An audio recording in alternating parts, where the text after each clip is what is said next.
soft like flower dew. Sure, I know that your stem has a story. Melodies seem to form inside of you. The flow of your body drips soft like flower dew. Sure, I know that your stem has a story. Hi, I'm Effie Barker. We are right here in downtown. When you say we're not going away with these issues, what are those issues? Good evening. Welcome to the special edition of I'm Effie Barker. Thank you so much, ladies and gentlemen, for tuning in. Hello, Great Britain. Hello, world. Welcome to Effie Barker Human Interest. I'm your host, Effie Barker. I am a Filipino-American immigrant and I'm married to an Englishman. I moved here in the UK in 2019 and now living in Portsmouth in Hampshire with our 4-year-old daughter. Right. Good morning, good afternoon, and good evening, all, wherever you are in the world. Welcome. Wow, what an exciting day. I will be talking to an American immigrant who was born and raised in Florida. He's 40 years old. He is married to an American and they have 2 children. He has lived most of his life in the East Coast and has also lived a little bit in Texas. He moved here in the UK in 2022, so that's roughly about 15 months. He's under a skilled work visa. He's a customer service professional with a passion for NBA, NFL, and the theme parks and such as Disney and Universal. He is here with us. I'm very thrilled today because we will have a different perspective because for the most part I've been talking to women. This time we have a male guest and he will be sharing to us his life's experiences here in the UK as an American immigrant. Let us all welcome Patrick Carney. Hello, Patrick. Good afternoon. It's a very wet Tuesday afternoon here in my area. It's wet. I don't know what's in the area. Welcome, welcome. Thank you for coming in. Thank you so much for having me. Of course, and we are delighted. Like I mentioned earlier, I was very excited to hear your perspective as an American immigrant here. But first of all, give me just a little bit on top of what I've already mentioned earlier, a little bit of information about yourself. Sure. Yeah, I'm, as you mentioned, a customer experience professional. I've been doing that for about a decade now. It's taken me all around the US and provided the opportunity for me to also come here to Scotland and lovely Edinburgh. And have wife and 2 daughters who are along for the ride with me, trying to get ingratiated into the culture here and really be able to soak up just all the culture that we can. Great. And was that you said customer service professional? Was that a reason why you're here? Of course, $1 million question. Why are you here in the UK? What Yeah, brought I you mean here? the being a customer experience professional is what enabled me to come to the UK. I would say that the why behind it, a lot of things. There's always a desire to be able to experience new things, right? It's definitely was top of the list, and also kind of culturally in the US. It can be a bit of a divisive culture at the moment, very polarized and such, and things trending ways that don't necessarily align with like my belief system and such, I guess, for lack of a better term. So took the opportunity to be able to relocate and again just kind of expose our family to new customs, cultures, and opportunities. Right, great. So the last state that you were in before you moved here was New York, right? Or no, Florida. Actually, excuse me, the last state was Texas. We were based in Austin, Texas. Mm, I see. Lovely community there. We enjoyed being there for just about a year on the nose, which was also part of a relocating for the company that I'm with. And Mhm, before that, I was in South Florida, just north of Miami. I see. So talk to me about that opportunity. How did it happen? The opportunity to work in another country. Yeah, so before coming here to my current employer, I was doing some consulting work. Kind of connected with this company through that consulting work. And I was going through the process with them. I kind of just fell in love with the company and quite literally just asked if instead of continuing the consultancy, if I could have a job. They were gracious enough to provide that opportunity. Was advantageous that they were based in Edinburgh, Scotland, with offices also in Austin, Texas. So part of coming on there was moving to Austin, being able to get us set up and equipped in that region. And then once that was tackled, um, again, just took the opportunity to ask if the possibility was there to be able to relocate to the UK, and they were kind and gracious enough to be able to facilitate that. What did you think when the opportunity came? Were you excited? Were you what like was the UK on top of the list, or did you initially or before were you already thinking of living abroad? Was that on the table? Uh, it's hard to say it was on the table. It was aspirational for sure. It's something that we definitely had always wanted to do, but as many folks, especially with how restrictive immigration can be around the world, like knowing where that opening and opportunity might come from is really difficult to ascertain. Obviously, knowing that the company was based here in the UK had that opening potentially down the road, and that was part of the initial discussions when I was doing the consultancy and such, and pivoting from that into full time employment with them. So it was always top of mind. Was the UK like where I dreamt of being growing up? No, I think it's been really lovely being here. I would, if I had my utopian vision, probably be somewhere a little bit warmer and sunnier occasionally. But what we lack for in climate, we make up for in just the kindred spirits of the Scottish people, which have Mm, been incredibly welcoming to this point. mm. Right, I just realized, yeah, it was Edinburgh. It's not like England. So me, Edinburgh is more colder than England. So It's not too bad. coming It's not from too Texas. very wet, but not too cold, especially from someone that's spent a good chunk of their life in New York. Right, right. That's true. You came from New York as well.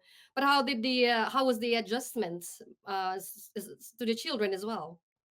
Yeah, I always kind of describe it as very similar but different. Obviously, it's a new culture. Having the English be the primary language was obviously a lower barrier for entry than a lot of people that are moving abroad. And it kind of check one, I can understand for the most part. Occasionally, the Glaswegian accent can still throw some challenges at me with folks, but by and large, very easy to communicate with folks. And it really helped having a network built up here of my peers from work. When we were coming over, I kind of had that social network and support system already in place, whereas a lot of immigrants, you're coming into things kind of blind, right? And you have to make a life for yourself. So I'm very aware of the privilege I have with, how my transition over here went and how much easier that is, relatively speaking, to a lot of people that are going through the same circumstance, or I guess lack of circumstance, where mine was relatively easy. I know it's much more challenging for so many others. Right, right. Tell me about, you said it's a little bit of the change are a bit different with the culture. What are those? And you said sometimes there's things they understand. For the most part, you do. Tell me about the things that can't understand. Yeah, I mean, it's nothing that you can't understand, but there's definitely like convenience. The viewpoint of many businesses here in the UK is much more focused on employees, for instance, which is terrific. As someone that's employed and an employer myself, I love that. But not having like a 24/7 grocery store to be able to run to, having those drive-throughs that are open late at night, definitely not like blockers of any way, but they are cultural shifts to not having like easy access to whatever I want all the time. Something as simple as like Edinburgh is a very walkable city. So Mm, when we moved over here, we didn't purchase a car. Whereas in the US, you're tethered to your automobile for pretty much anything you want to do because there's not really a lot in the way of public transport. So a really positive change, but still a change that you have to get used to, of kind of navigating your life, of not just having to like, I want to go somewhere, boom, I'm going to hop in my car and just go. There is a bit more structure and planning that takes place, but the flip side is the cost savings of not having to have a car, gas, insurance, and all of that has been a real plus. Beyond that, obviously, I don't want to speak in generalities for the US because there's so many different cultures within the vast mm, country that it is too. But by and large, the Scottish culture has been incredibly welcoming. Um, you have a chat with people on the road, and it's just generally always jovial, right? Whereas in the mm, US, it can be very hit or miss, especially in the large urban environments that I lived predominantly in my life. Much more about the hustle and bustle and hustle culture in general, huge um, kind of part of American work culture. Whereas over here, one of the great allures of coming to the UK and for the company that I'm a part of and so thankful to be a part of is that there really is more of a focus on I don't even say work-life balance because really there shouldn't be a balance between work and life. It should be life, and then like work's just what you do to be able to provide for the life that you want, right? And I'm thrilled being over here that there is much more of a focus on that from the time off allotted, which would blow people away in the US, comparatively speaking, to the benefits that are provided. And really just the viewpoint that your family should come first and your work is secondary as something that I've always been really passionate about, and that wasn't really easily achieved in the U.S. all the time. Coming over here, it's provided a lot more opportunity for me to be present for my wife and kids. Uh, are there any big surprises? I think the difficulty of just getting like set up really from something as simple as when we moved over, we have a couple of dogs, a few cats, navigating the hurdles of like, how do you move your family over? It's easy enough to be like, well, easy is relative, but like you kind of know what you have to do from the human element, right? I got to get a passport, make sure it's set, get my visa, and all the hurdles you have to jump through to go through that and get that set. But then once all that's handled, you'd like to be like, "Whew, I'm done." But it's like, Mm, oh, what am I bringing with me? In our case, we sold nearly all of the possessions we had in life because the cost benefit analysis of trying to ship it all over here just didn't make a ton of sense. So we sold off a lot of that and mhm, kind of started over, for lack of a better term, which is exciting in a lot of ways, but also mm, comes with the stress of a bit of a hoarder. So having to give up things that you just, I don't use this at all, but it's just been there on a shelf for the last decade. And I take comfort in knowing that it's there. mm, Giving those up. When you move over with animals, though, kind of touching back on that, there's a strenuous process for just bringing an animal over from the US to the UK, from health certificates, making sure that all the vaccines are up to date. And there's a real order of operations in which you have to do that. That is kind of a tight timeline between when you get it all done and when you arrive in country. So that was challenge one, just how do we get over here? And challenge two, how do you get a place to live? Because it's kind of a catch 22, right? They want to see that you have permanent residence to be able to set up a bank account, for instance. But you can't set up a bank account until you have a place to reside, and you can't have a place to reside until you can prove that you have a bank account to be able to pay your rent every month, for instance. So just getting situated and getting accounts set up and stuff was probably a 6 to 8 week journey for us. We used a couple of um, transfer apps basically to be able to manage our money from like a currency exchange thing, but or perspective, but it wasn't really a bank per se. So it took until I got my first couple of checks over here to be able to get registered with the HRMC to provide a documentation that, yep, they are here. They do have the right to be here. You'd think the visa would cover all of that for a lot of places, but nope. They want to see the proper documentation and all of that. So it's really just an order of operations. And once you get all that set up, things become much easier. But it was a painstaking process of mm, trying to prove, like even getting a cell phone account set up. Again, you have to have a bank and you have to have a permanent residence. But like you want to have a cell phone day one when you get here, right? Because that's how you're going to be doing your email, making calls to try and find places to rent or to own potentially, and all of that. So it's just almost like a Jenga tower of trying to figure out like what's the order of operations of how I'm going to get this done. And once you overcome that, it becomes much easier. But it was um, a friction-filled process, I guess I'd say, for the first month or two. right. But I'm assuming that your visa process was done through your company and you didn't how was it? Or Yeah, I mean, again, I'm so thankful and lucky that my employer was really accommodating along the way. They were able to support us both from like the just process of getting it done standpoint, uh, proving that there was a need for my skill set to be in the country because it wouldn't have normally fallen within like what the skilled worker would cover. But thankfully, because of the level that I'm at within our company, it was easier to create that um, kind of documentation pathway to be able to prove the need. And from there, the visa process itself wasn't too arduous. Honestly, it was a lot of filling out forms online, and then obviously going through and getting like your fingerprints done and all of those types of things. But uh, pretty seamless process. There is a stressor of like anytime when you're getting a visa, you have to send your passport away, right? And just not having that on you can be something that causes a bit of stress because you don't know exactly when it will be coming back.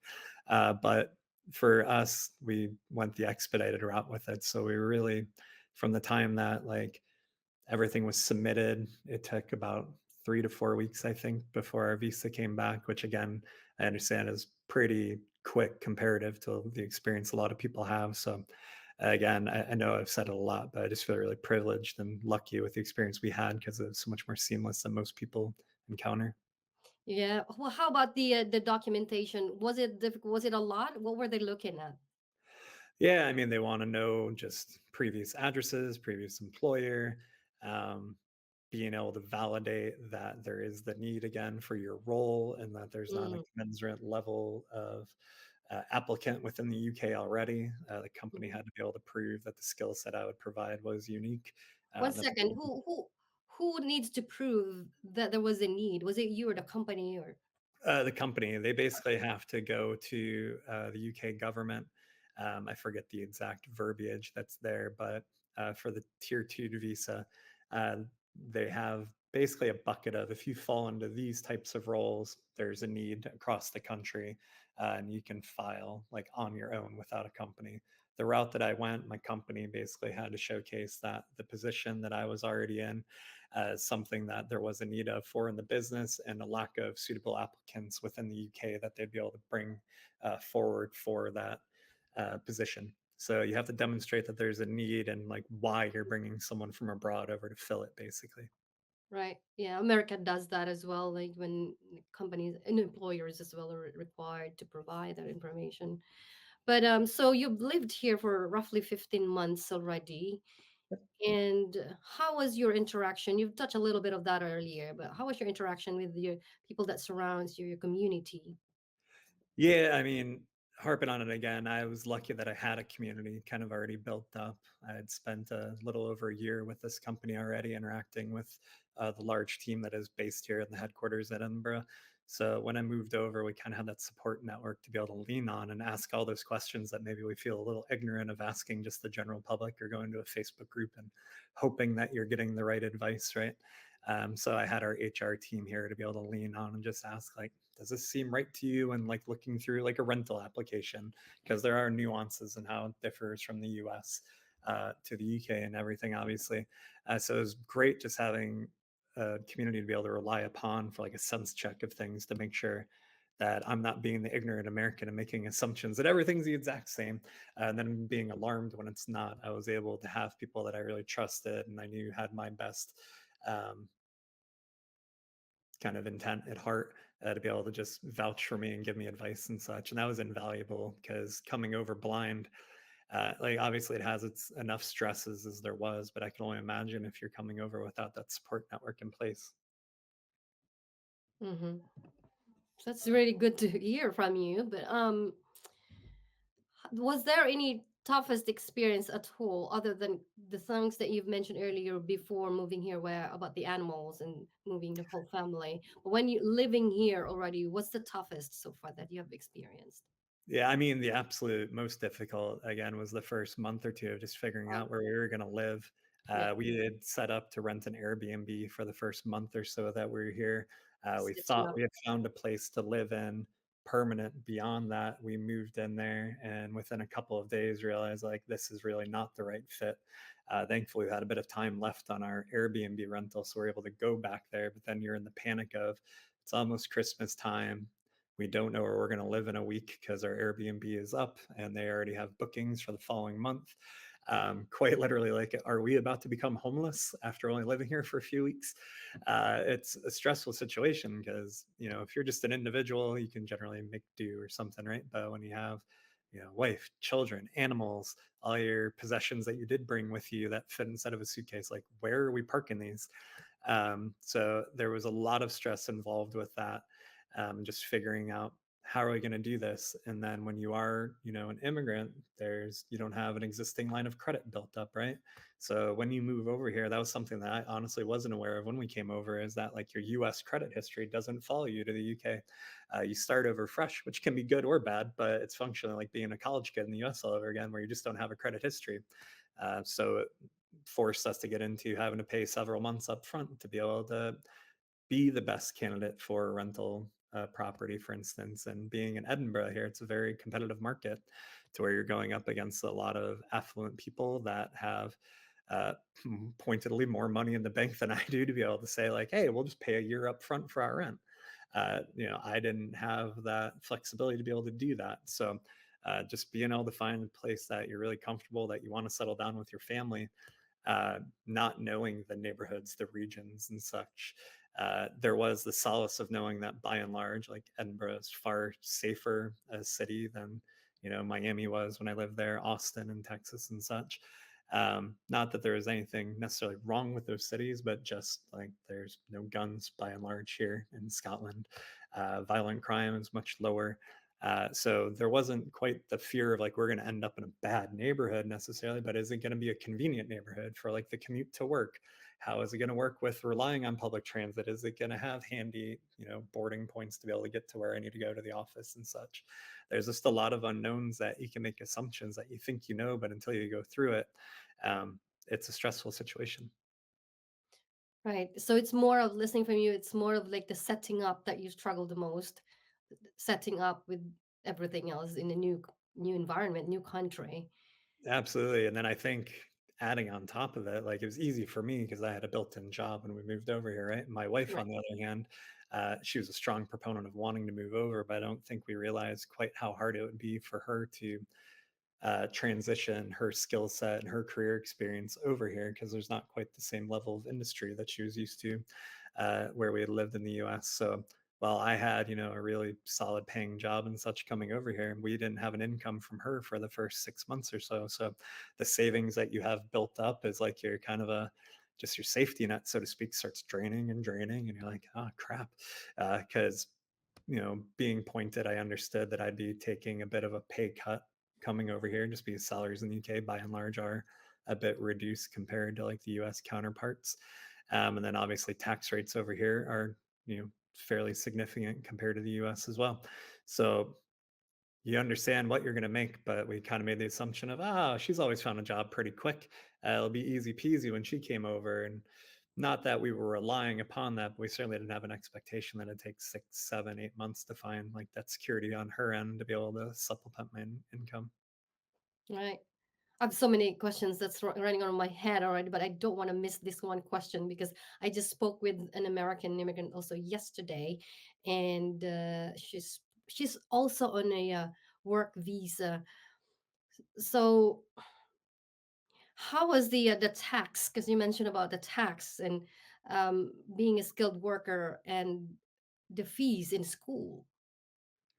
Yeah, so there weren't fees for like the public schools. My kids were homeschooled in the U.S., but coming over here, just again from the safety element and such, they wanted to go to public school. Or at least my eldest did.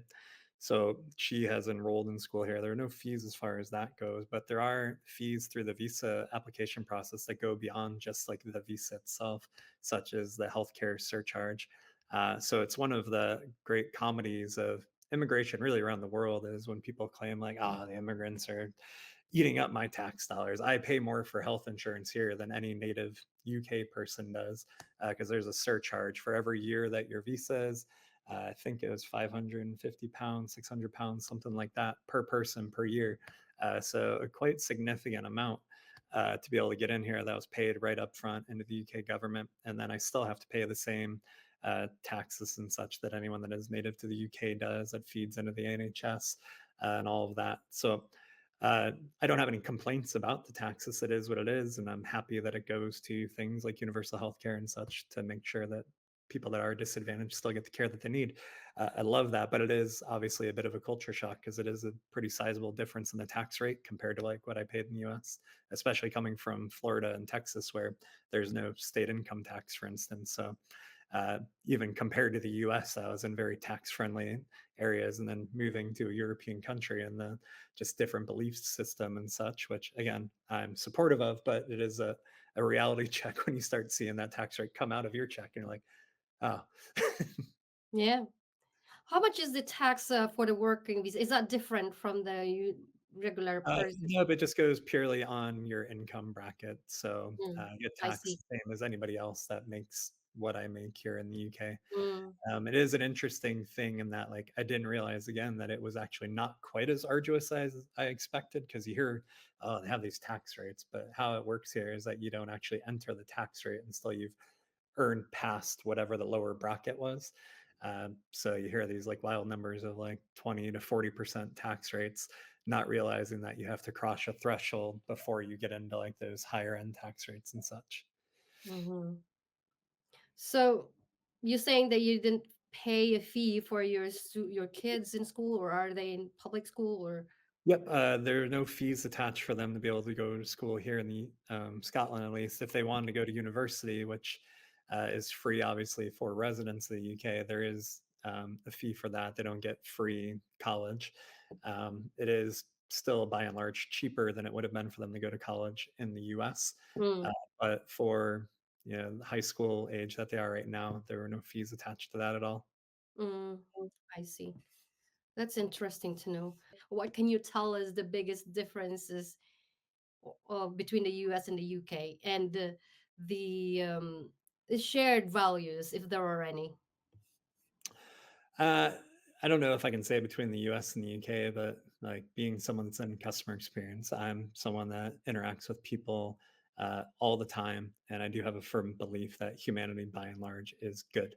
Uh, in the US, like I mentioned, there is a very polarized kind of nation at the moment. And with the nature of social media, it can kind of only highlight the negative. Getting to travel kind of reinforce the assumption, though, that people are good. And there are people that are generally willing to help you out across the board. So I think that would be step one, is that people here are good, same as they were for the most part in the US. Cuisine, being in Edinburgh, especially, it's a cultural hub. There's a lot of different ethnicities, cultures, and such that permeate throughout the city. So it has a really eclectic kind of food scene, which was super uh, fun for me just because I consider myself a foodie, and coming from Miami and Austin, again, very kind of like cultural melting pot, so to speak. And Edinburgh was surprisingly similar in that way. You think of Scotland and predominantly like a very Caucasian nation, right? But Edinburgh does have a very strong pathway for citizens of the world, for lack of a better term, that do immigrate here, kind of use this as a jumping off point. So I can't say that that would be transferable to any part of Scotland. Obviously, if Mhm. you move up into the Highlands, probably a bit more narrowed focus on the varieties of type of people that you interact with. But here in Edinburgh, I've been really blessed to have the opportunity to meet people of all persuasions. There's a very strong focus on like the LGBTQ uh, population here. It's very friendly to those folks, which is terrific. And being able to just have a welcoming culture across the board. I guess that's the headline I would use, is that it's very inclusive here, at least in Edinburgh. Again, I can only speak to my experience on where I've lived in Scotland, but just super inclusive and really willing to just take in any and all people, and super refreshing to be able to see that, because it's just pointedly, it's not always the case in the US when it comes to immigrants and such. And perhaps even like, I've heard the stories of down in like London and such, it's not always quite as welcoming. So I am super appreciative of where I ended up landing. Hmm. Now, how was your interactions? Were you treated differently because you're American, or um, adding on to that, whether is it a disadvantage or an advantage being an American and living in the UK? It's a great question. I wouldn't say it's been a disadvantage in any way. There's certainly scenarios where maybe you don't know a cultural norm, uh, and you make a faux pas and you feel a bit foolish in that moment. Or something as simple as, like I mentioned, the West Coast accent, the Glaswegian accent here in Scotland is very pronounced.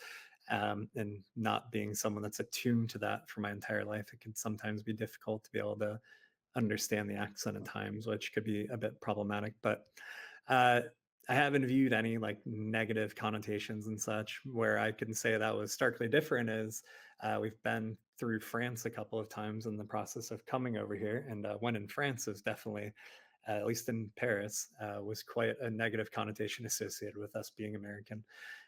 But I haven't experienced that here in Scotland as of yet, at least. having you mentioned the have these negative connotations of American, I've always wondered about that, and I don't kind of still don't understand where is that coming from and why would they have a negative connotations about Americans? I mean, I think America, by and large, has given some excuse for other nations that frown upon us at times, given our political position. Well, I'll say, hopefully, with the best of intent, we've tried to be the police of the world, right? That has come with some really horrible consequences on like where our military has been deployed and the things that it's done and such. And if you're someone that's lived in those impacted nations, obviously, like you're going to have a really negative view of what it means to be an American. And I think it's something that we all have to do better at, no matter where you're located, is thinking that just because someone's from a certain region that everyone uniformly thinks feels this exact same. It's just not the case. We're all individuals and have our own belief systems and such. But you get painted with the brush of the mistakes and not always with the great accomplishments of the nation that you come from. And I'm a proud American. I think there's a lot of great things we've done in the world, but I'm also not naive to the fact that we've done some awful things in the world too. And you have to kind of accept the baggage that comes along with that. It always comes with a great responsibility. You know that saying where with greatness comes with a big responsibility. When we come back, we'll get to know more about our guest, Patrick Carney.